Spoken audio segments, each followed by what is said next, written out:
¿Qué tal? Buenas tardes, ¿cómo están? Espero que bien. Bueno, les mando un saludo para todos. Ya en breve se va a conectar el doctor Mario Rosillo. Bien se conecte, vamos a tratar de buscar su señal. Mario, si estás escuchándome, te puedes conectar. Ya podemos arrancar en breve nomás. Agradecido a los que están acompañando. Hoy el doctor tiene una serie de compromisos, así que ha tenido la deferencia de dedicarnos un pequeño espacio de su tiempo para poder charlar un momento sobre el tema de la odorología, ¿no? Un tema que por ahí es de interés para muchos de nosotros. Mario, ¿Qué tal, Félix? ¿cómo está? Buenas noches. Buenas noches. Gracias por acompañar. Muchísimas gracias por tu tiempo, Mario. Y bueno, bienvenido a este espacio que se llama Enigma Forense, un espacio de Sí, encuentro, un espacio de intercambio y de aprendizaje para todos los que les interesan estas temáticas. Bienvenido, Mario. me alegro y muchísimas gracias. Bueno, estoy viendo que hay mucha gente que es seguidora tuya, Mario, gente que está en el ámbito de lo que es el entrenamiento Sí, canino, gente que le gusta estos temas, y sí, sabiendo que sí. estabas para conversar se ha plegado, así que un agradecimiento a los que están acompañando en este momento. Mario, un poco para arrancar, te Bueno, pido más que nada algo breve, simple, de tu actividad actual, tu actividad y cuál es tu formación, ¿no? Un poco para arrancar sí, la charla. sí, sí, sí. Bueno, soy médico veterinario recibido en la Universidad Nacional del Nordeste, Facultad Veterinaria de Corrientes. Actualmente presto servicio en el Ministerio de Seguridad de Corrientes como perito de odontología forense. También presidente de la Sociedad Científica Forense Sinófila de Italia, presidente honorífico. Y bueno, y después también pertenezco a la parte de etología clínica de la Asociación Latinoamericana de Etología Veterinaria. Y luego, sí, de las capacitaciones que tú conoces de perros en todo el país, en Latinoamérica y en Europa. Bien, Mario. Bueno, Mario es un amigo acá de la provincia, y yo sé que amigo de muchos lugares, no solamente acá de Argentina, sino también de lugares extranjeros. Por eso, justamente en la publicidad le decía un amigo y un referente tanto de Argentina como del país afuera, en el extranjero, donde se lo conocen también bastante a Mario. Mario, parece bastante conceptual el tema, pero yo creo que tenemos que arrancar desde la génesis de la temática, ¿no? ¿Qué es la drología y cómo se la aplica, digamos, dentro del campo de investigación criminal? Sí, es una técnica científica pericial forense de identificación humana, usando como biosensor al perro, ¿no? Es una técnica también en su momento que fue técnica indiciaria y ahora pasó a ser como técnica probatoria, dado los fundamentos científicos que es reconocida por la comunidad científica internacional.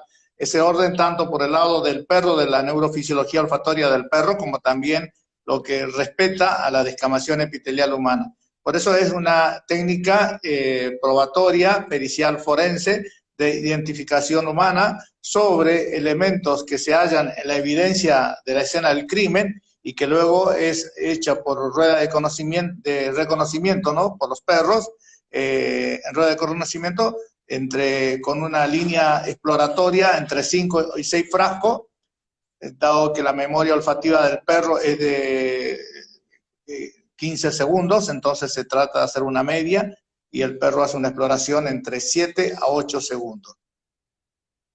Mario, O sea, fíjate, esa es uno más o menos la definición clásica. está bien. Mario, yo sé que por ahí la gente, las técnicas, las otras ciencias siempre consultan, ¿no? ¿Cuál es el respaldo científico que avala a la Sí, odrología? Siempre un poco la pregunta, ¿no? Desde el millón de los técnicos claro. y un poco uno que vos mismo recién lo adelantaste, que hablaste de la neurofisiología canina y la decamación epitelial humana. Esos son los dos valores, los dos soportes que sostienen la técnica. Así es. Claro, y yendo un Mario, poquito más a fondo en la ciencia, el ADN de transferencia, por ejemplo, trabaja con el núcleo de la célula de escamación y nosotros, a diferencia del ADN de transferencia, o sea, de huellas genéticas, usamos los compuestos orgánicos volátiles que emanan de las células de escamación. O sea que donde está ADN está odología, ¿no? A veces hay técnicas, como tú conoces perfectamente, técnicas criminalísticas que no pueden acceder a algunas evidencias en la escena del crimen por diferentes razones, entonces la odología está ahí presente. Hay, por ejemplo, puntos donde en un equipo interdisciplinario de criminalística, donde está dactiloscopía, papiloscopía, odología, es un común de acuerdo en ese equipo, y donde, por ejemplo, hay una huella dactiloscópica bien latente, no se hace odología, por ejemplo, se da primicia a la dactiloscopía, por ejemplo, ¿no? Y bueno, eso es lo importante, que se trabaja con la misma, en la misma dirección de las huellas genéticas. Es el levantamiento de las huellas odoríferas en la escena del crimen, la tiene que hacer un perito o un operador de criminalística que ha hecho cursos. Mario, uno de los temas que me parece importante siempre cuando vos lo comentás es respecto al tema del grado de certidumbre que tiene la técnica, ¿no? A las probabilidades, sí, casuísticas. Vos tenés resultados, tenés porcentaje, creo sí. ¿Lo podrías comentar? El porcentual dentro de los trabajos científicos avalados, y que por eso avala la comunidad científica, porque ya hay varios trabajos científicos sobre esto, bastantes, hablan de como un valor predictivo positivo entre un 89% a un 98%, y un valor predictivo negativo de un 72% a un 98%. O sea, son altos los valores, ¿no? De un valor predictivo, con una sensibilidad de un 80 a un 100%. Y eso es importante, Mario. Eso es referencia al canino, Félix. Sí, está bien. Mario, y sobre todo, cuando uno habla del binomio, hablas del binomio, y está involucrado el perro, el guía y el operador, ¿no? ¿Cuál es la formación? ¿Cuál es la formación que debiera tener un can, un guía o un operador? ¿Cuál es lo aconsejable para poder formarlo de base, digamos, a un profesional de esas características? Sí, lamentablemente este año teníamos preparado, ¿te acordás que habíamos hablado, creo, de hacer el curso nacional de guías de binomios para odología para todo el país y parte de Latinoamérica que pedía, ¿no? Pero lamentablemente no creeríamos que el 2021 lo vamos a poder hacer. Hay dos protocolos diferentes, uno es que es para criminalística y otro para los binomios caninos, son totalmente diferentes. El binomio canino tiene un protocolo ya determinado para el entrenamiento del perro, por lo cual con ese protocolo se maneja la gente, con ese tiene la base del adiestramiento del perro.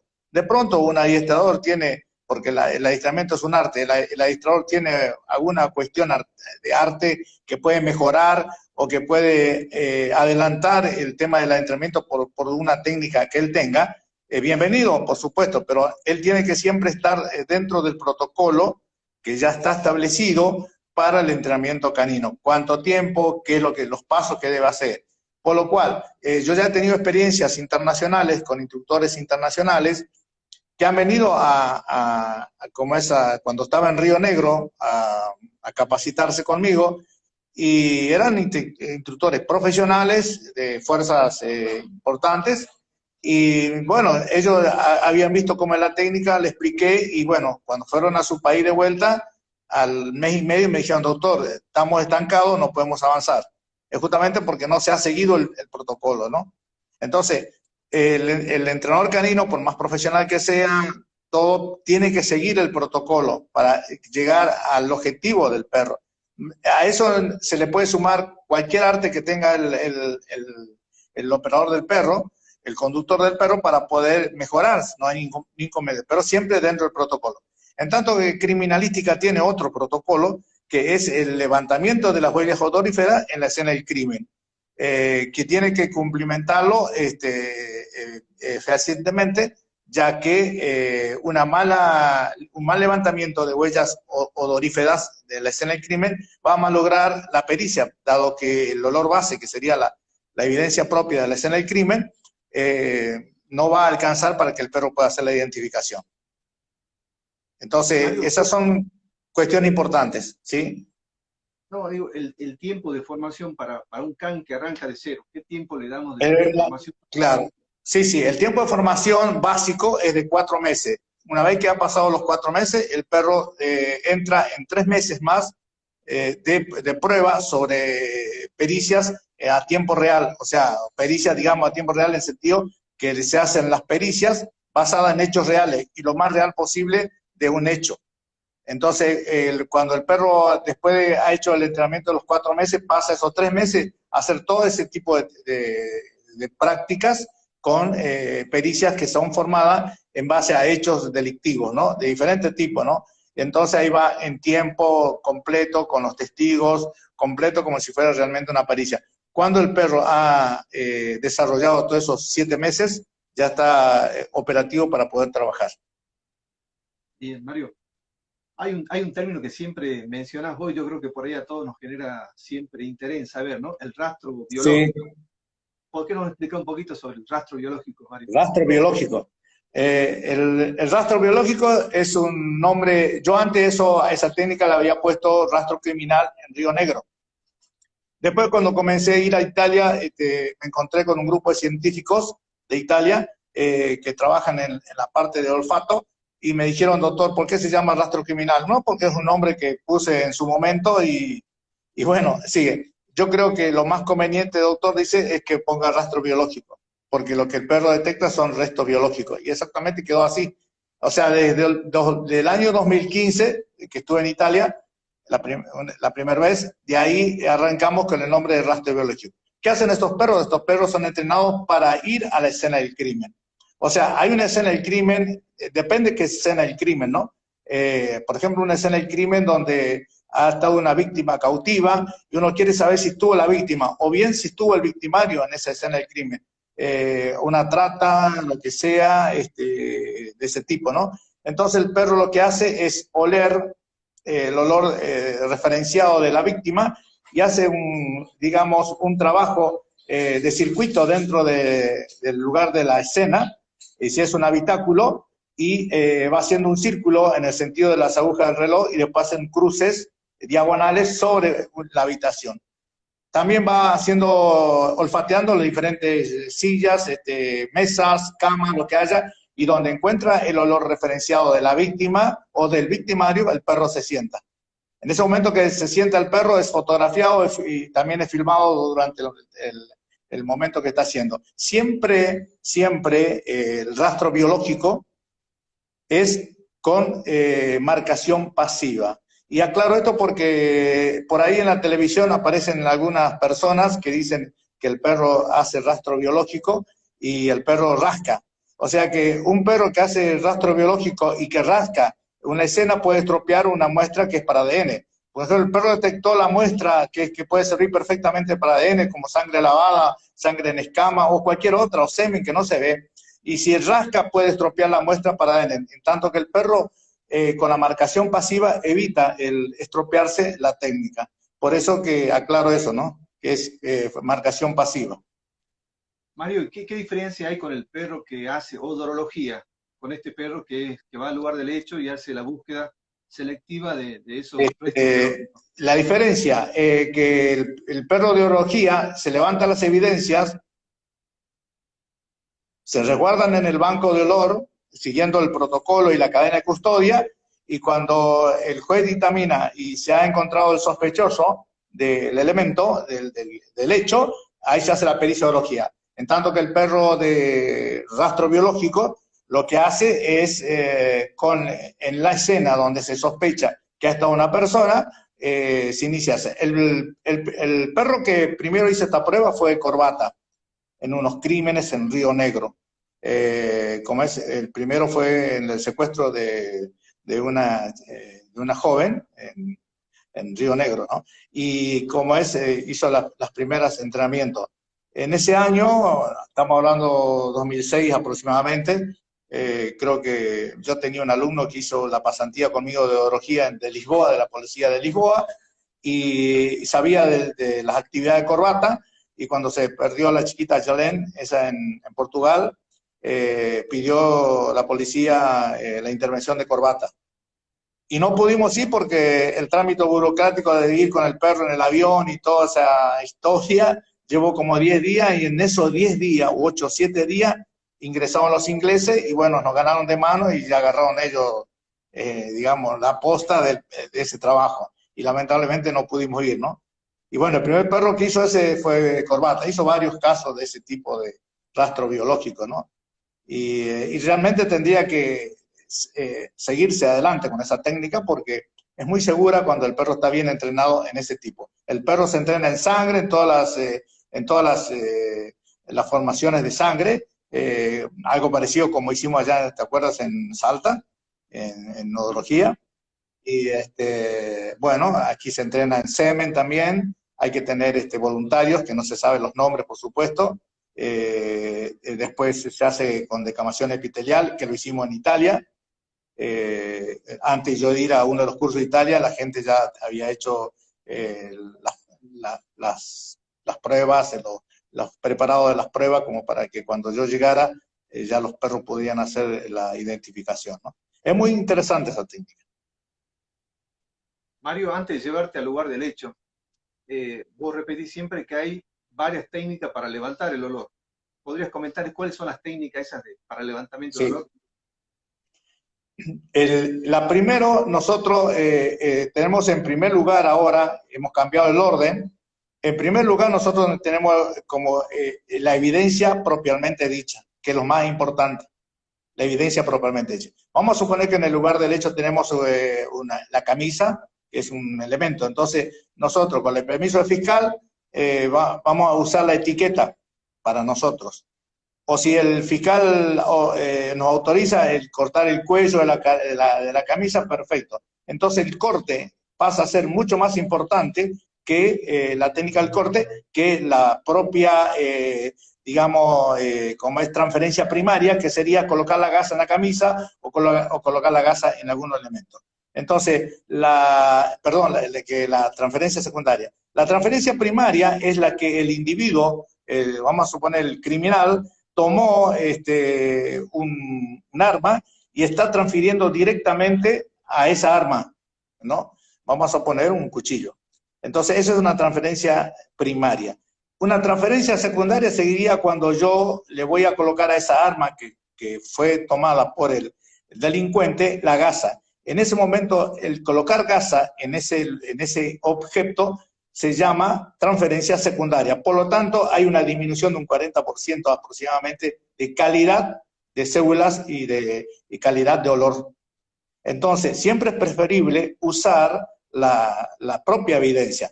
Obviamente que hay evidencias que no entran dentro de un frasco de vidrio, porque el perro va a colonizar con el frasco de vidrio. Entonces, sí hay que usar las gasas. Entonces, lo que se recomienda, como estoy hablando de gasas y de cortes, en ese caso se usa gasas de trama cerrada, la de rollo, que es de mejor calidad que la gasa que venden propiamente en sobrecito en la farmacia.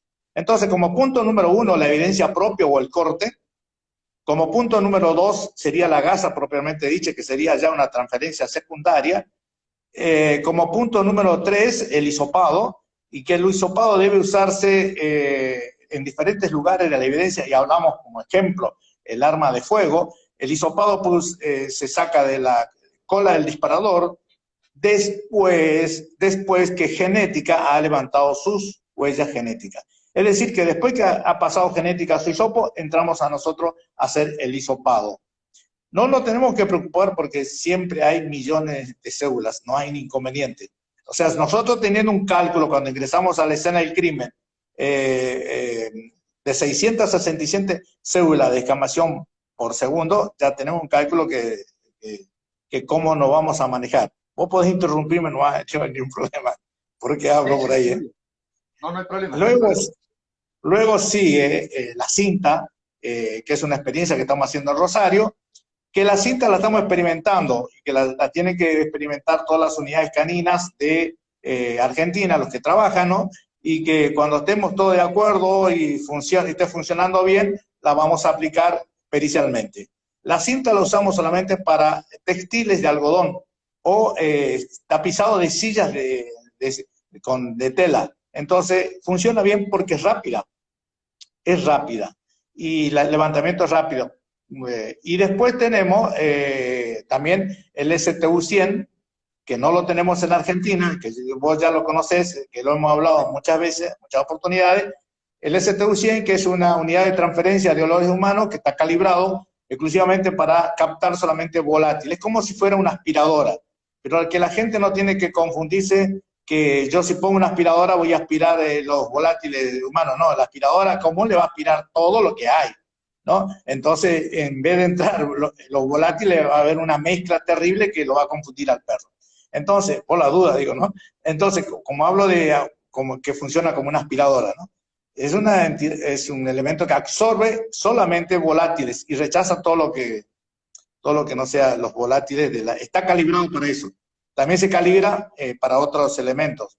Es muy parecido a lo que es la nariz electrónica, ¿no? Que la usan en cuestiones de empresas químicas, ¿no? Y acá en América Latina, en Sudamérica, Mario, ¿hay algún país que lo tenga la nariz electrónica o el STU-100? No, el STU-100 no lo tiene nadie. La nariz electrónica puede ser que alguna empresa que tenga productos químicos y que quiera verificar algunas cuestiones, así sí. Pero los mismos empresarios de las nariz electrónicas indican que la nariz electrónica no lo va a superar nunca el perro. Ellos mismos reconocen. La última nariz electrónica que estoy hablando, versión 2019, sí, es la que tomó el último trabajo de Craven de la fisiología del olfato, ¿no? Y que exactamente la han reproducido como si fuera el olfato de un perro, increíble, pero no llega a la calidad del perro, ¿no? Mario, te pongo en el lugar del ¿Sí? hecho. ¿Cuál es el criterio de trabajo que debe tener un operador para merituar, digamos, de dónde levantar o cómo levantar, digamos, en el lugar del hecho? Yo soy operador, ¿cómo tengo que trabajar? ¿Bajo qué criterios? Cuando el operador llega al lugar de hecho, tiene que usar el mismo criterio que se hace con el equipo de criminalística en la escena, evitar la máxima contaminación de los elementos. Si hay sangre y evitar tocar la sangre, pues nosotros allá en el sur usamos tablones, por ejemplo, en algunos lugares de la escena donde no se podía pisar. Y primero hacer lo que es básicamente criminalística, la observación de la escena, el formato espiral o el que sea, y que una vez que se ha visualizado las posibilidades de poder tener una evidencia, ahí recién vamos a ubicar las gasas o vamos a levantar la evidencia. Normalmente en la escena se puede ir con un láser y apuntar de la distancia con el láser para poder identificar una posible evidencia y el lugar donde nosotros vamos a colocar la numeración para odología y que eso va a ser levantado. O sea, el criterio siempre es ubicarse en la posición del criminal, ¿no? Y si es la víctima, en la posición de la víctima. O sea, dónde ha estado parado, de dónde ha realizado el disparo, aunque nosotros lo consultamos con siempre las interconsultas con balística, o si es una estrangulación mecánica, o si es una muerte por arma punzocortante, o si es por un golpe. Todo eso tiene que ver la forma, en el lugar donde se ha parado y estudiar ese punto, ¿no? Y ahí recién ver las evidencias. A veces hay evidencias como el botón, como el encendedor, y directamente, por supuesto, a esos elementos no se le pone gasa, sino va directamente al frasco de vidrio, ¿no? ¿Qué elementos, Mario, qué elementos son convenientes trabajarlos en el lugar o llevarlos al laboratorio, digamos? ¿Hay algo en particular? ¿Esto se trabaja en el lugar? ¿Esto se lleva al laboratorio? Por ejemplo, si estamos hablando de pisos, se hace en el lugar. Si estamos hablando de asientos de vehículos, en el mismo lugar. Si es un arma de fuego, si es un arma blanca, todo va al laboratorio. Botón, colilla de cigarrillo, todo eso va al laboratorio. Si es una silla, la sacamos ahí del lugar. Si es algún elemento que nos puede servir para identificación de la persona, la parte de la almohada, por ejemplo. Entonces, en el caso de la almohada, por ejemplo, de la funda de la almohada, si le pide al fiscal si se puede hacer corte, y si el fiscal dice sí se puede hacer corte, seguramente ADN también va a preferir corte, pero si el fiscal dice no se puede hacer corte, pasamos esa funda de almohada, pasa a las casas. Mario, entonces, esa impregnación pasa a ser una secundaria, una transferencia secundaria. Mario, ¿sí? te iba a preguntar, vos tenés un trabajo hecho sobre la importancia del piso. Te pregunto, Sí, ¿cuál es la sí. importancia que tiene el piso en un hecho criminal, digamos?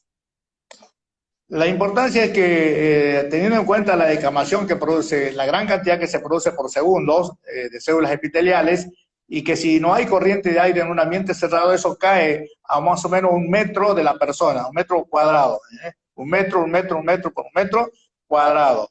Nosotros eso lo hemos hecho de trabajo en Río Negro ese, y que pudimos deducir, haciendo los entrenamientos, que dentro de ese metro los perros realmente marcaban muy bien. Nos salíamos del metro, ese 1,5 metros ya había diferencia, y a 2 metros ya prácticamente no había nada, ya los perros no lo marcaban. Entonces, cuando trabajamos siempre dentro del metro por el metro, la excelencia de los perros era formidable, y ya en el 1,5 metros ya había algunas dudas, ¿no? Eso ¿qué pasa? Aparecen por las corrientes de aire, porque esto es muy volátil. Son escamas que se mueven con cualquier movimiento de una persona, ya se van trasladando, ¿no? Entonces va a depender mucho también del piso. Si es un piso alfombrado, con más razón nos favorece. Si es un piso muy así, tipo plástico o de mosaicos recién limpios, por ejemplo, va a dificultar, ¿no? Porque la escama que cae es corrida por las diferentes corrientes de aire que nosotros no la notamos dentro del ambiente. Dentro del ambiente, por más que esté cerrado, hay corrientes de aire que vienen debajo de la puerta o por las pequeñas aberturas de las ventanas, pero sobre todo por debajo de las puertas, y esas corrientes de aire que ingresan por las puertas es fundamental en el tema de escamas, ¿no? De piso. Y entonces sí, ahí hay que poner gasas de trama cerrada, y si el piso es piso plastificado, hay que tratar de poner 24 horas por lo menos de gasa. Si en tanto que si es alfombra, con menos tiempo. Por supuesto, siempre con la inducción de calor. Mario, siempre una consulta es recurrente, es sobre el olor en lugares cerrados, la conservación y en lugares abiertos. ¿Qué tiempo, digamos, considerable uno puede tener para poder predecir la temporalidad? En lugares abiertos, la célula prácticamente no dura como mucho 24 horas. Después ya la célula se va, digamos, la célula en realidad sale muerta, no es una célula viva, pero dentro de las 24 horas como máximo pueden quedar vestigios de la célula que las bacterias aprovechan y se retroalimentan las bacterias, ¿no? Con lo que va quedando. Pues después van buscando otro tipo de vestigios de célula. Pero normalmente no más de 24 horas, 24 como máximo, depende del lugar donde hayan caído. Por supuesto, si agarra el sol, cuestiones así, ya va a ser implicancia. Eso al medio, a la intemperie, ¿no? Por supuesto que con la cantidad de células que la persona descama, por eso los perros deben tomar como opción entre las 72 horas como máximo la salida de los perros de rastro para poder lograr captar los volátiles de las escamas que se encuentran, ¿no? Y en un lugar cerrado, si está cerrado y hay humedad, puede aguantar mucho tiempo, siempre que haya humedad, ¿no? Ahora, si ese lugar está cerrado, ingresa el sol y por una ventana, ya prácticamente es muy poco lo que puede quedar, y si el sol impacta en la zona que se ha cometido el delito, con más razón eso no va más de 24 horas. Ahora, si no ha ingresado el sol y hay humedad, sí se conserva bastante tiempo, podemos hablar hasta 60 días. Mario, la pregunta en la sala de pericia, digamos, ¿por Sí. qué 5 frascos? ¿Cuál es lo más importante, lo relevante que vos considerás dentro de la sala de pericia, digamos, como parte de esa estructura de trabajo, del formato, digamos, dispuesto? ¿Qué es lo más importante para el perito, para el guía, para el CAN? ¿Y por qué 5 frascos y no más o no menos? Bueno, buena pregunta. La sala de pericia es importante que sea una misma sala en lo posible que se use. Si bien la odontología tiene la particularidad que puede trasladarse a otra ciudad, por ejemplo, y hacer la pericia en otro lugar con otras condiciones, hay que desinfectar bien el piso, evitar que el piso haya resto de comida si hay un traslado de la pericia a otra ciudad, y para evitar que el perro se distraiga.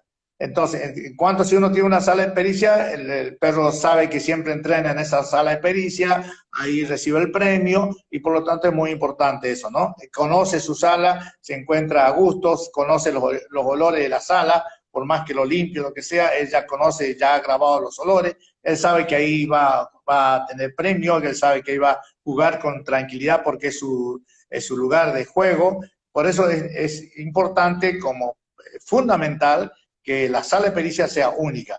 Entonces, las pericias que si, nosotros nos movíamos antes porque desconocíamos muchas cosas. Entonces, hoy en día se trata que la sala de pericias esté fija y que si alguien quiere hacer pericia, aunque de una ciudad que esté a 1.200 kilómetros, lo que sea, que traiga las muestras y se hace en la sala de pericia indicada para ese efecto. Y después los 5 a 6 frascos es porque la memoria olfativa de corto plazo tiene solo capacidad para 15 objetos, ¿no? O sea, por decirlo así, solo para 15 elementos.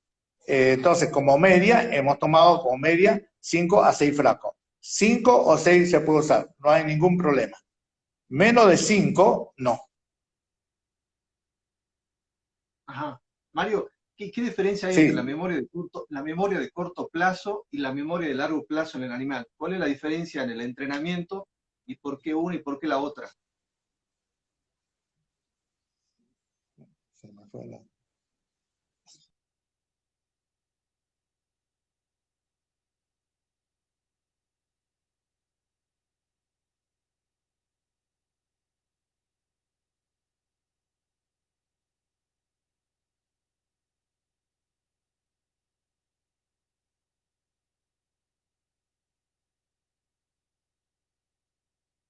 Mario, a ver, no sé si yo soy el de la señal, la perdí.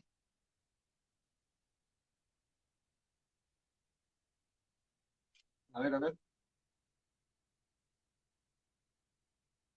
Bueno, no sé si Mario se desconectó.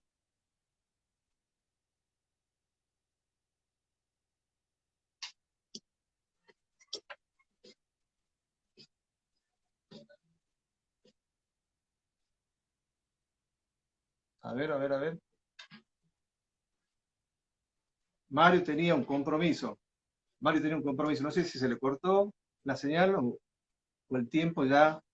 Sí, no, Mario tenía un compromiso, me dijo que media hora más tenía que salir. Yo creo que un poco fue ese el inconveniente. Voy a ver si puedo conectarlo, si no, creo que hacemos el cierre, chicos. A ver, vamos a ver si está.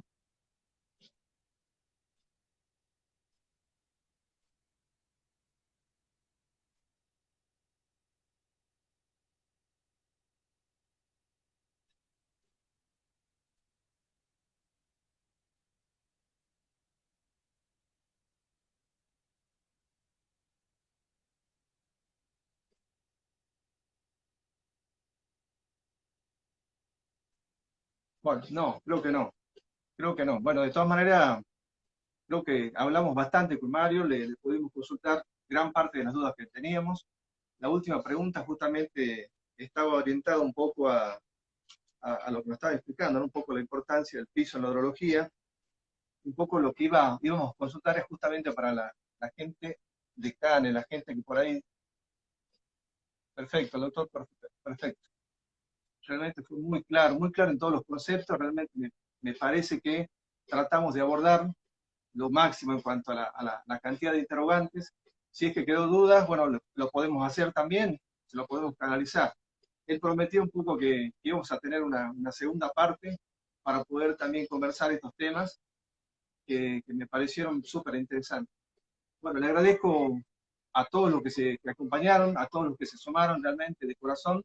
Sé que es un tema que interesa a todo el mundo canino, a la gente de la parte técnica, a la gente que hace entrenamiento, a la gente que es apasionada de la criminalística.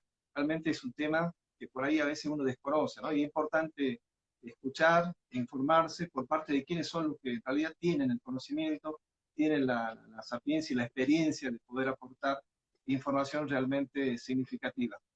Así que bueno, simplemente gracias hasta acá, gracias por habernos acompañado, gracias a ustedes y estaremos conectados en otra ocasión. Muchísimas gracias.